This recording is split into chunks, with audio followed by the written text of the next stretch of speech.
open it up here, introducing yourself and what you've been doing this weekend. You know, I'm Taylor Reflections Noble. I've been casting for about a decade. It started in Call of Duty Black Ops 2, and this weekend I've had the pleasure of at least substituting in for Puckett, who he was out for a wedding. He was the best man at his best friend's wedding. You got to do that, go for it. And he allowed me to come in. He trusted me with hosting the OpTic Texas Major, which has been a blast. Like it's honestly been incredible. What was your debut cast in professional COD way back in the You know, so I actually had a company called Rivalcaster. We used to do show matches all the time, and I did that for about a year. I got lucky enough to hook up with Golden Boy, and Golden Boy then introduced me to Jeff Covington, the owner of, or at least the owner back then of UMG.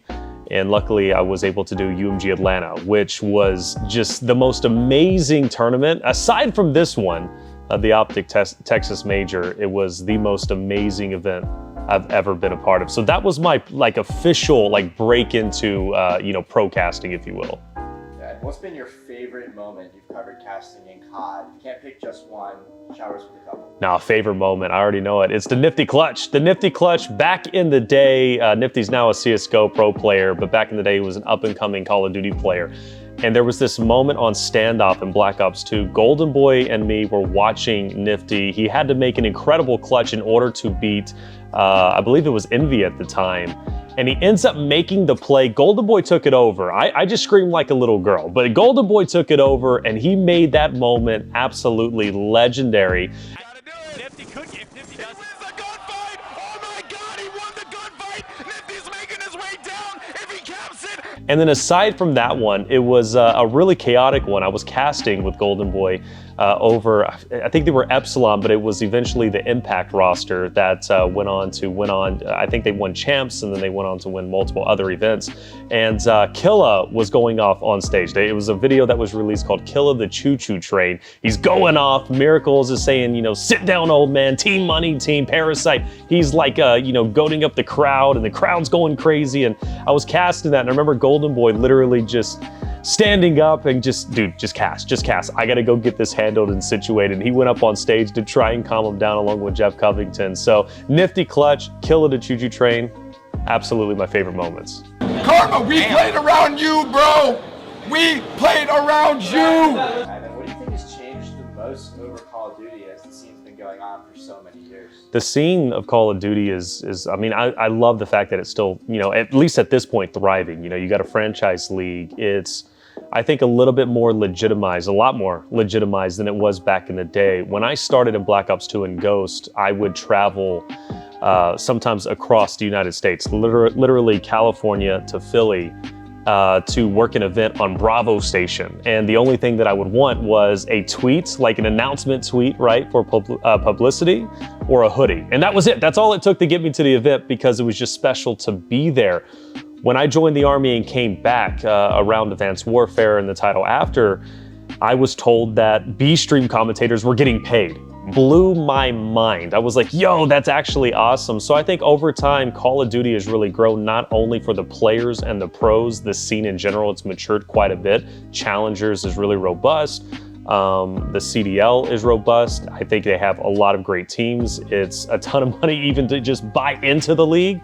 But also onto the talent aspect side of things, people are getting paid more and they're able to sustain their lifestyle, whether they're talent or a pro player. That's a beautiful thing that wasn't a thing back in my day whenever I started. Who has been your favorite player to watch all time, and then this weekend? Favorite player to watch of all time? Man, that's a tough question. I think now, anyways, is easier to answer. Boston Breach, Beans, quickly became my favorite.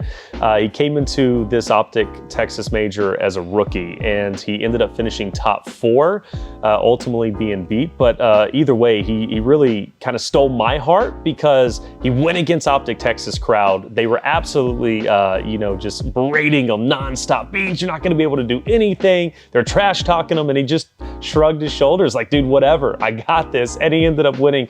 Ultimately, he did lose to OpTic Texas in the elimination round, but definitely my favorite player. Of all time, though, I think Clayster. You know, Clayster or Proofy, Proofy doesn't compete anymore anyways, but he's an OG back in the day I loved on Envy. And Clayster, old man, you know, I'm an old man, all right? So I relate to him, and he's still gaming. What would be your dream hosting gig in esports if it wasn't Call of Duty? If it wasn't Call of Duty, because I was gonna say a caveat. This was always my dream at the beginning of my career to be able to host a CDL or a Call of Duty major and be on, a stream. Like that was always a goal of mine. But now I think if I ever could host an event, probably TwitchCon. I did TwitchCon as a talent. TwitchCon San Diego last year. I did all 5 of their shows, whether it be as an interviewer or casting the Fortnite stuff.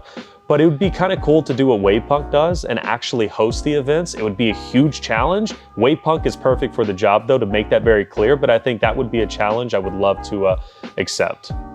What words do you have for the next generation of talent that's getting inspired by the work you're doing today?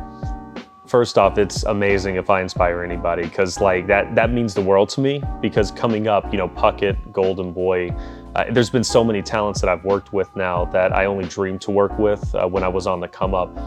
If you want to be a talent, research hard, play the game, and understand the talents and the storylines that go into it. And more importantly, don't go into it both feet first, like I did at least. It's not the smartest decision. Treat it as a hobby at the beginning. If it starts turning into something lucrative that you can sustain your lifestyle with, then go full send and really try and make your dreams come true. But casting is a beautiful thing, and you can be competitive in your own way as a caster, more specifically with yourself. I love casting with all my heart. There's a video on YouTube from 10 years ago where I'm saying the same exact thing. My narrative hasn't changed. Go out there, like I said, learn the game, study, and just go hard with it and really try to achieve your dreams. If you could build your dream stack for ranked, the 3 people you bring with you, what would that be? Dream stack? I think for me, honestly, more so than just wanting to win, I think I value more so entertainment quality. So my dream stack would be Tim the Tapman, because he's my good friend. I think I could banter with him quite well. There's really no way he could take fall damage, so that's a good thing. So that's number 1. Oh, and Nameless and Study. Throw them on my team, because Nameless and Study's banter is absolutely unmatched. And it's totally a random squad. I want to make that very clear, but that would be my trio to rock ranked with me. But we would be terrible. Do you have any final words for everyone in the crowd who's made this event special and everyone watching from home? This event has been incredible because of you guys. I'm dead serious. When I'm on the desk and I ask you guys to get loud, you get loud. When I ask you to support your team, you do so. And I've been very blessed and humbled by how receptive the Call of Duty community's been with me entering back in to host for Puckett. I was expecting a lot of hate, quite honestly, because it's Puckett. He's a legend, right? And I'm replacing him for this one event. But you guys have been so loving and accepting that it has really touched my heart, and I love each and every one of you for that.